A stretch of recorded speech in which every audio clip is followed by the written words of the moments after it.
नमस्कार मेरे प्रिय विद्यार्थी जी। तो आप सभी लोग कैसे हैं? मुझे आशा है कि आप सब लोग बहुत अच्छे होंगे, बहुत मस्त होंगे और अपनी पढ़ाई में व्यस्त होंगे। जैसा कि आज की क्लास में जो हम पढ़ाने वाले हैं और इस वीडियो के माध्यम से आपको क्लास 12th की एग्ज़ाम में फिजिक्स में आपको 5 नंबर दिलाएगा।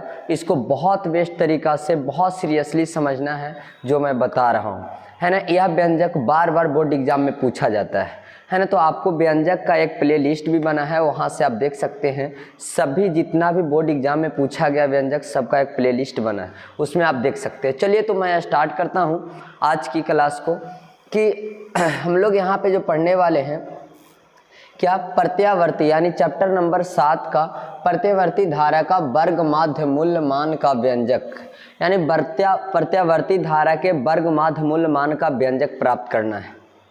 चलिए सबसे पहले के वर्ग के माध्य के मूल्य मान को प्रत्यावर्ती धारा के वर्ग के माध्य के मूल्य मान को प्रत्यावर्ती धारा का वर्ग माध्य मूल्य मान कहते हैं।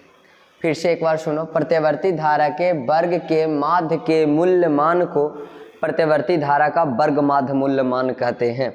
अब जरा इसे आगे चलते हैं। कहता है इसे IRMS से सूचित किया जाता है। किसे? IRMS से सूचित किया जाता है। किससे मेरे प्यारे भाई? IRMS से सूचित किया जाता है। इसे किससे सूचित किया जाता है? IRMS से सूचित किया जाता है। अब जरा बात करते हैं यहाँ पे IRMS बराबर फार्मूला, है ना। IRMS बराबर फार्मूला इंटीग्रेशन, पहले वर्गमूल, उसके बाद इंटीग्रेशन 0 से अपर लिमिट t और लोअर लिमिट कितना 0, प्रत्यावर्ती धारा के वर्ग मतलब स्क्वायर, फिर इसे t के सापेक्ष करना है ना। तो ये इसका सूत्र है, याद रखना पड़ेगा। IRMS बराबर वर्गमूल इंटीग्रेशन 0 से कहाँ t तक I स्क्वायर बटा t इंटू dt। अब यहाँ पे बात कर लेते हैं कि इधर जो वर्ग के रूप में यानी वर्गमूल के रूप में है, इधर आएगा तो क्या मिलेगा? स्क्वायर, यानी I स्क्वायर RMS। इधर वर्गमूल के रूप में है, इधर आएगा तो मिलेगा square I square RMS integration 0 से t I के स्क्वायर बटा कितना t इंटू dt।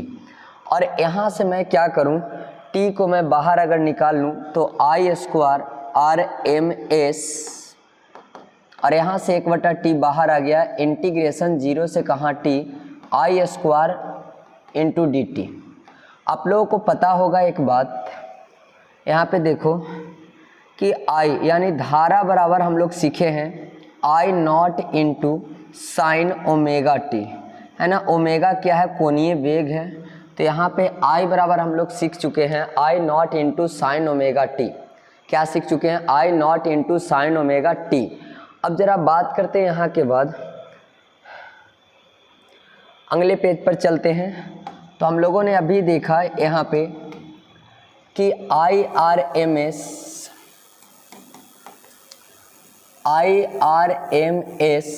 बराबर स्क्वायर, इधर इंटीग्रेशन 0 से 1/t बाहर निकला हुआ था, इंटीग्रेशन 0 से t और I स्क्वायर के ऊपर रखना है I nought into sine omega t का whole square. Sine omega t का क्या मिल गया? Whole square into dt। यहाँ I स्क्वायर RMS बराबर 1/t इंटीग्रेशन, अलग अलग अगर इसको स्क्वायर अगर कर लूँ तो I नॉट के स्क्वायर, I नॉट मतलब शिखर धारा इंटू साइन ओमेगा t, कितना? Sign omega t into dt। और स्क्वायर है तो स्क्वायर तो देंगे, इस बातें आपको आना चाहिए समझ में। I के जगह पर मैंने कितना रखा? I nought into sine omega t। देखो मैंने इस साइड मैंने बताया कि I के ऊपर कितना रखना? I nought into sine omega t। अब जरा बात कर लूँ इस side, I nought into sine omega t, I का स्क्वायर हो गया, साइन स्क्वायर ओमेगा t हो गया। यहाँ पे I नॉट t के सापेक्ष है, लेकिन I नॉट क्या है? कांस्टेंट। इसको मैंने बाहर निकाल लिया। अगर मैंने इसको अगर बाहर निकाल लिया तो यहाँ मिलेगा I स्क्वायर RMS बराबर 1/t और इधर से अगर I नॉट निकलेगा तो I नॉट को बाहर निकाल दो स्क्वायर और यहाँ पे t कितना 0, फिर यहाँ पे क्या मिलेगा, sine square omega T into क्या, D T, sine square omega T into D T. लेकिन साइन स्क्वायर का हम लोग इंटीग्रेशन नहीं जानते, तो इसको क्या करेंगे, तोड़ेंगे, है ना, किस फार्मूला पर। तो आपको कहीं ना कहीं याद होगा कि साइन स्क्वायर बराबर फार्मूला, साइन स्क्वायर थीटा बराबर फार्मूला क्या होता है, 1 minus cos two theta, 1 minus cos two theta बट्टा कितना 2, 1 माइनस कॉस टू थीटा बट्टा कितना 2, 1 माइनस कॉस टू थीटा बट्टा कितना 2 है।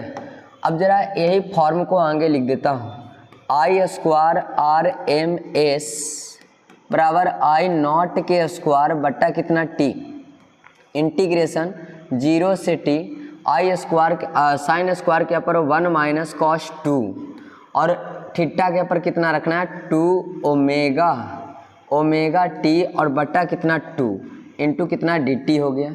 इसको मैं क्या कर लूँ, आई स्क्वायर आर एम एस बराबर आई नॉट के स्क्वायर और बटा टी, यहाँ से 2 भी कॉमन कर लो तो 2t हो गया, इंटीग्रेशन 0 से t और 1 माइनस कितना cos 2 ओमेगा t हो जाएगा, cos 2 omega t into D T. अब तो इसे अलग अलग कर सकता हूँ, इसे मैं अगर अलग अलग कर दिया तो यहाँ पे अब अगले पेज पर चलता हूँ। यहाँ पे अगर मैं कर दिया अलग अलग तो इधर क्या मिलेगा, आई स्क्वायर आर एम एस बराबर आई नॉट के स्क्वायर बटा 2 ओमेगा था, 2t था, इंटीग्रेशन 0 से t और 1 इंटू डी टी, अलग अलग मैं कर रहा हूँ, और minus cos 2 omega T into D T, 0 से कहाँ t तक, 0 से कहाँ भैया t तक। यहाँ पे क्या है, आई स्क्वायर आर एम एस बराबर आई नॉट के स्क्वायर बट्टा कितना 2t। अब जरा देखो, एक का इंटीग्रेशन t हो जाएगा, अपर लिमिट कितना t है और लोअर लिमिट 0, कॉस का इंटीग्रेशन क्या हो जाएगा, sine 2 omega t, upper limit t और लोअर लिमिट कितना 0। यहाँ पे बात कर लेते हैं, I square R M S बराबर आई नॉट के स्क्वायर बटा 2t। यहाँ पे देखो, एक बार अपर लिमिट पुट करेंगे t, एक बार अपर लिमिट पुट करेंगे कितना t, और दूसरी बार क्या पुट करेंगे, लोअर लिमिट 0। इंटीग्रेशन का कुछ कुछ फॉर्म आपको याद होना चाहिए। यहाँ पे एक बार अपर लिमिट पुट करेंगे कितना t, तो साइन 2 ओमेगा t हो जाएगा, माइनस साइन 2 ओमेगा गुना कितना 0, एक बार लोअर लिमिट 0 पुट करेंगे। और अब यहाँ पे देख लेते हैं, I square R M S बराबर आई नॉट के स्क्वायर बट्टा कितना 2t, और इधर t बचा, यहाँ पे साइन ओमेगा का वैल्यू होता है, यहाँ पे याद रख लेना, ओमेगा का वैल्यू होता है कितना 2 पाई बट्टा कितना t होता है ना, 2 पाई बट्टा कितना होता है t होता है। लेकिन एक बात तो हम लोग को ध्यान ही नहीं रहा, यहाँ पे इंटीग्रेशन हुआ तो इसके बगल वाला नीचे गिरता है, t के बगल वाला कितना 2 ओमेगा, क्योंकि x के बगल में जो भी रहता है वो कहाँ गिरता है, नीचे।